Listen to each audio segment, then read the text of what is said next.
श्रीनगर में पर्यटन पर G20 के तीसरे कार्यकारी समूह की बैठक में मंगलवार को उपराज्यपाल मनोज सिन्हा शामिल रहे। बैठक में उन्होंने जम्मू कश्मीर में रही अशांति के लिए पाकिस्तान को जिम्मेदार ठहराया और कहा कि बीते 30 साल में कश्मीर में आतंकवाद के दौरे के लिए पाकिस्तान जिम्मेदार है।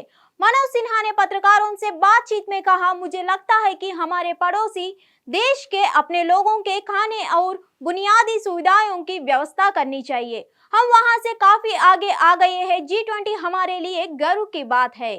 सिन्हा ने कहा कि तीसरे पर्यटन कार्य समूह की बैठक के आयोजन से पता चला है कि जम्मू कश्मीर अंतर्राष्ट्रीय कार्यक्रमों की मेजबानी कर सकता है। उन्होंने कहा, हम किसी भी अंतर्राष्ट्रीय कार्यक्रम की मेजबानी करने में सक्षम हैं। अगर कोई कमियां हैं तो हमें विरासत में मिली है। हमने रफ्तार तो पकड़ ली है, लेकिन 70 साल के कलीपन को भारत में वक्त लगेगा। उपराज्यपाल का कहना था कि श्रीनगर में हो रही बैठक उपस्थिति के लिए मामले में सबसे बड़ी है।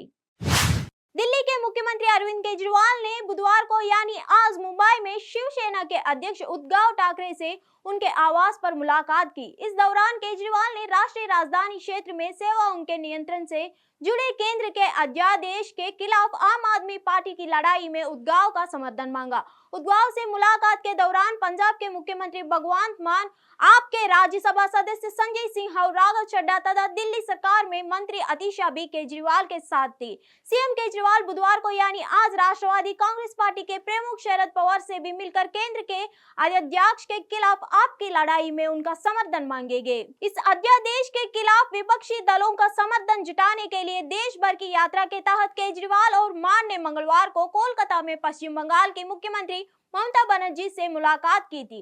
केंद्र सरकार भारतीय प्रशासनिक सेवा और दुनिस्क कैडर के अधिकारियों के तबादले और उनके खिलाफ प्रशासनिक कार्यवाही के लिए राष्ट्रीय राजधानी लोक सेवा प्राधिकरण गठित करने के वास्ते 19 मई को एक अध्यादेश लेकर आई थी। विपक्ष के 19 दलों ने संसद के नए भवन के उद्घाटन समारोह का बुधवार को सामूहिक रूप से बहिष्कार करने का ऐलान किया है। केंद्रीय संसदीय कार्य मंत्री प्रहलाद जोशी ने बुधवार को यानी आज 19 विपक्षी दलों के नए संसद भवन का उद्घाटन समारोह का बहिष्कार करने के फैसला को दुर्भाग्यपूर्ण करार दिया और उन्हें से अपने रुख पर पुनर्विचार करने का आग्रह किया है। प्रधानमंत्री नरेंद्र मोदी रविवार को नए संसद भवन का उद्घाटन करेंगे। विपक्षी दलों तक है कि नए संसद भवन का उद्घाटन का राष्ट्रपति द्रौपदी मुर्मू की मिलने चाहिए, क्योंकि राष्ट्रपति ने केवल राज्याध्यक्ष होते हैं बल्कि वह संसद का अभिन्न अंग भी है, क्योंकि वही संसद सत्र आहूति करते हैं, उसका अवसर करते हैं। साल के पहले सत्र के दौरान दोनों सदनों की संयुक्त बैठक को संबोधित भी करते हैं। प्रहलाद जोशी ने यहाँ पत्रकारों से चर्च में कहा, बहिष्कार करना और गैर मुद्दे पर मुद्दा बनाना संविधान दुर्भाग्यपूर्ण है। मैं उनसे इस फैसले पर पुनर्विचार करने और समारोह में शामिल होने की अपील करता हूँ। जोशी ने कहा कि लोकसभा अध्यक्ष संसद के संरक्षण है। उन्होंने प्रधानमंत्री को संसद भवन का उद्घाटन करने के लिए आमंत्रित किया है। समाजवादी पार्टी के राष्ट्रीय महासचिव आजम खान हेट स्पीच मामले में दोष मुक्त करार दिया गया। रामपुर की एक विशेष अदालत ने समाजवादी पार्टी के वरिष्ठ नेता आजम खान को 2019 में नफरती भाषण देने के मामले में एक बड़ी राहत देते हुए निचली अदालत द्वारा दी गई 3 साल कैद की सजा को खारिज कर दिया। हेट स्पीच मामले में कोर्ट का जिस तरह से ये बड़ा फैसला आया है, उससे समाजवादी पार्टी में खुशी की लहर है। आजम खान के वकील विनोद शर्मा ने बताया कि आज न्यायालय ने हमें दोष मुक्त किया है।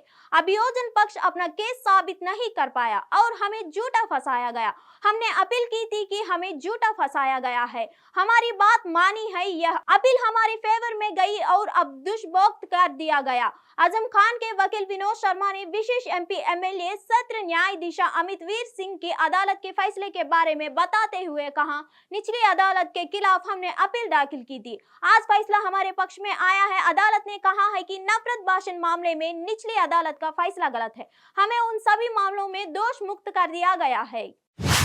विदेशी मुद्रा भंडार पर उन्होंने कहा, हमारे पास मजबूत विदेशी मुद्रा भंडार है। आज अपने विदेशी मुद्रा भंडार की वजह से भारत खराब से खराब स्थिति में भी अगले 5-6 साल की जरूरतों को पूरे करने की हष्टी संतोषजनक स्थिति में है। उन्होंने कहा कि दुनिया में कोई भी अन्य विकासशील देश इस तरह की बेहतर स्थिति में नहीं है। यह पहली बार है कि कारोबारी ब्याज दरों में विकसित देशों में समान देख रखे हैं। उन्होंने कहा यह वैश्विक व्यवस्था में भारत में बढ़ाव महत्व को दर्शित है। एफटीए दो तरफा होता है। मुझे बहुत दुख होता है जब कभी कभी कहा जाता है कि मैं यूरोपीय संघ के बाजार तक पहुंच चाहता हूं, लेकिन कृपया उन्हें इसकी अनुमति ना दे। मंत्री ने भरोसा जताया कि 2030 तक देश 2000 अरब डॉलर के वस्तुओं और सेवाओं के निर्यात के अखंडे पर पहुंच जाएंगे। फिर मिलेंगे अगले खबर में।